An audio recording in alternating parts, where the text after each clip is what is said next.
nasabi ng masama. Hindi lang ako makakampanya noon. Alam mo, iniiwasan ko ito. Itong panahon na ito talaga ang iniwasan ko kasi mapipilitan ako ngayon magsalita laban ng mga tao sa gobyerno. Alam mo, Mr. President, hindi ako maghingi ng tawad. Kagawan mo yan eh. It is your responsibilities sa sarili mo.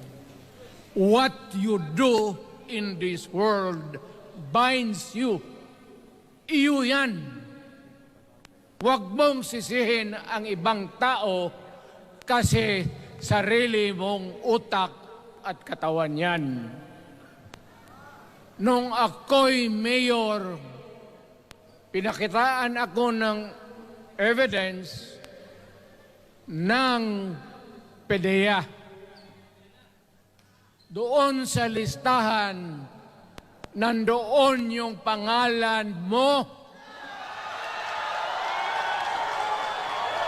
Ayaw kong sabihin yan kasi magkaibigan tayo. Kung hindi magkaibigan, magkakilala. Ikaw pumapasok kayo ng alanganin.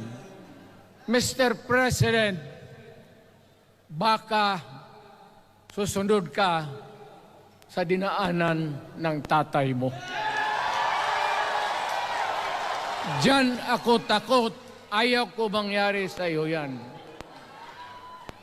Pabor lang, ako namang nagmamakaawa kasi it will divide the nation at madugo itong panahon na ito. Alam mo, Mr. President,